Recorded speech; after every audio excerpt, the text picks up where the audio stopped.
Hey, salut à tous les gars, c'est Ren, j'espère que vous allez tous très très bien, moi ça va nickel. On se retrouve aujourd'hui pour parler d'un film assez particulier parce qu'il m'a été présenté par Puish, maintenant vous le connaissez, je vous ai présenté plusieurs fois sa chaîne, je vous ai beaucoup parlé de lui.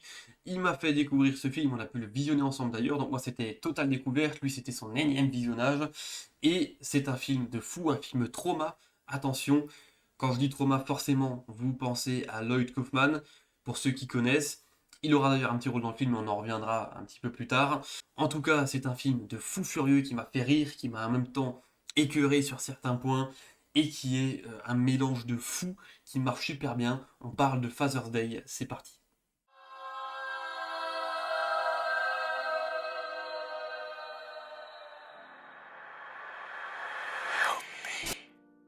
Alors, Father's Day a été produit par la petite société qu'est Astron Six. Déjà, le nom de la production, vous comprenez qu'on est sur quelque chose de fou.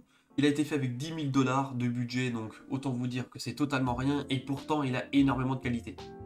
Il est sorti initialement en 2011, et chez nous en France en 2013, et il dure un peu moins d'1h40, il dure 1h39. C'est une comédie horrifique qui est franchement bien gratinée, qui fait ultra mal et qui en même temps est ultra amusante. Et donc c'est un film qui m'a énormément plu. Au niveau de la réalisation, on a pas mal de petits gars qui étaient là derrière, qui sont d'ailleurs aussi présents au niveau du casting. Donc nous avons Matthew Kennedy qui est là à la réalisation, qui aura un rôle dans le film, un rôle qui est assez important et qui est super marrant. Nous avons aussi Adam Brooks qui sera là à la réalisation et qui aura le rôle principal du film. Connor Sweeney sera également dans l'équipe de réalisateurs et aura un rôle aussi intéressant dans le film, franchement qui est bien sympathique. Et pour finir au niveau des réalisateurs, mes deux personnes qui ne sont pas dans le film cette fois-ci, nous avons Jeremy Gillespie et Steven Kostanski. Pour continuer sur le casting du film, nous avons encore donc Lloyd Kaufman qui sera présent pour jouer le dieu et le diable en même temps. Comme je vous disais, Adam Brooks, lui, va jouer donc Ahab, notre personnage principal, qui est un mec complètement marginal, qui est what the fuck. J'ai pas vu un héros aussi mauvais que lui, je pense, récemment, c'est improbable. Il a une sœur qui est stripteaseuse, donc autant dire que là encore, on part sur un personnage complètement fou qui s'appelle Chelsea et qui sera interprété par Amy Grunig. Matthew Kennedy, comme je vous le disais, joue le rôle d'un prêtre dans le film qui est très intéressant, qui m'a beaucoup fait marrer. Connor Sweeney, lui, jouera le rôle d'un adolescent homosexuel qui est clairement à la rue, mais qui aura sa petite part d'aventure bien marrante aussi. Et pour terminer, nous avons aussi Mackenzie Murdoch qui jouera le rôle du tueur en série dans le film qui se nomme Chris Fuckman. Déjà rien que ça, mais on va en reparler parce que c'est un point très important.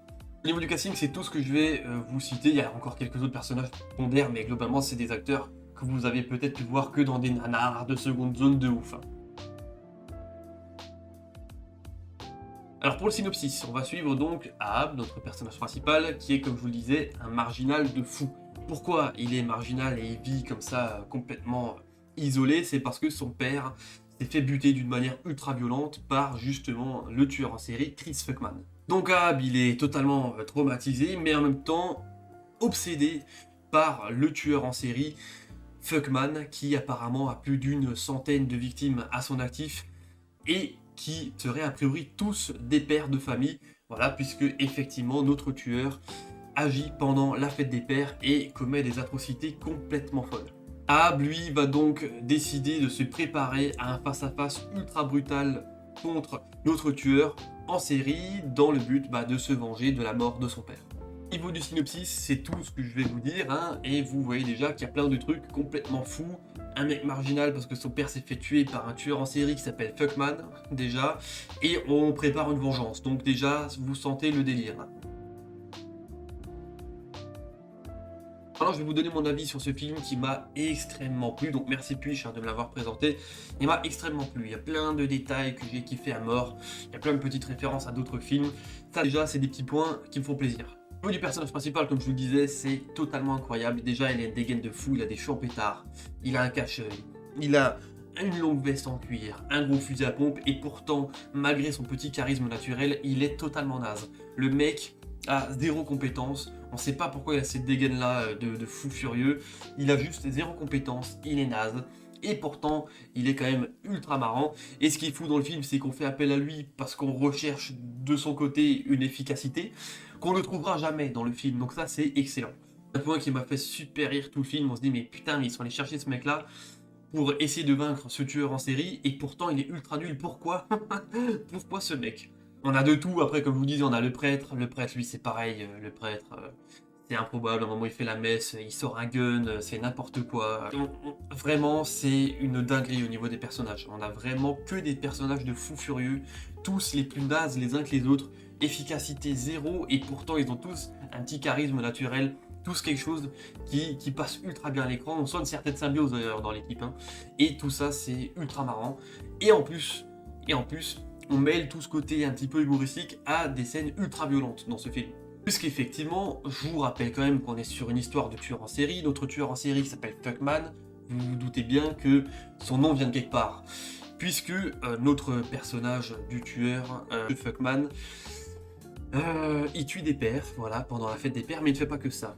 Il a décidé de commettre des atrocités de type sexuel, hein, très clairement, on parle de viol, hein, tout simplement. Donc voilà, les darons prennent tarif dans le film, on voit des pères qui se font trucider, coupés en morceaux à la scie, on voit des pères qui brûlent, après s'être fait défoncer l'arrière-train, on peut le dire, hein. On voit des trucs de fou. Je vous parle même pas de la nudité du film, hein, parce que l'on voit pas mal de nanas à poil, hein, au niveau du strip club, forcément, des nanas à poil. On voit aussi des mecs à poil, hein, forcément. Sinon, ce n'est pas drôle. On voit le prêtre à poil, on voit le tueur à poil, on voit des tubs, on voit de tout. On voit de tout dans ce film, plein d'atrocités, plein de vulgarité. Et pourtant, bah, comme je vous le disais, l'ultra-violence, le gore, la vulgarité, le côté ultra marrant et décalé du film, bah, tout ça, ça mélange qui fonctionne ultra bien à l'écran, et c'est ça qui fait que ce film est unique, hein, dans son genre. C'est quelque chose qui, franchement, c'est trop bien. Chelsea, son rôle, il me fait trop rire parce que c'est une stripteaseuse qui, on apprend qu'elle a été séparée de son frère et tout ça, donc elle a une vie de merde, hein, en gros c'est ça, et on sait pas pourquoi.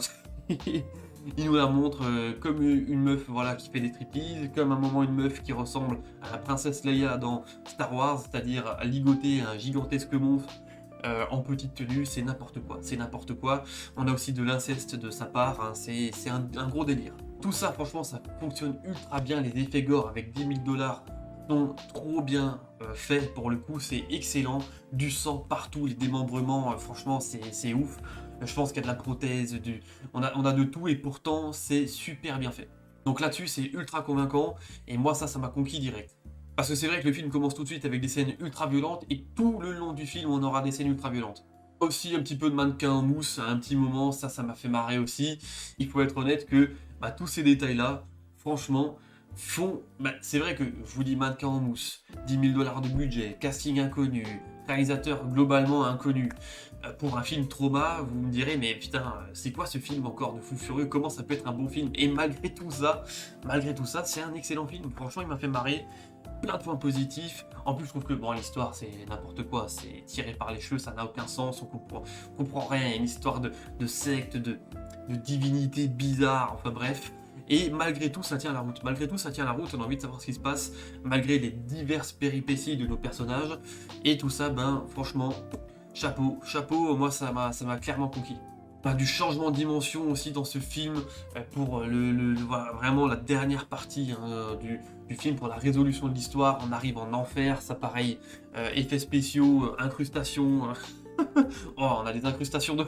J'ai viens d'y repenser, on a des incrustations de fou dans le film. Oh là là, sur du fond vert, c'est...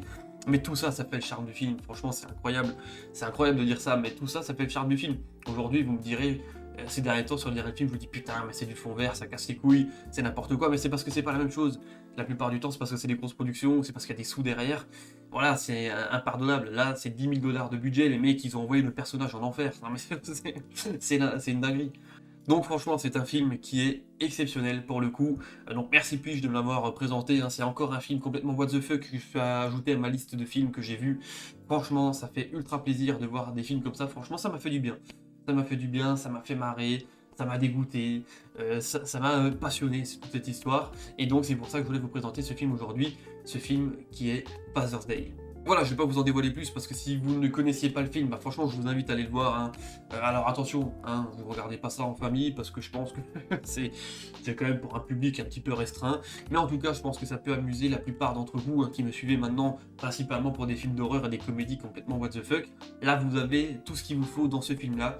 Father's Day, franchement, je vous invite à aller le regarder.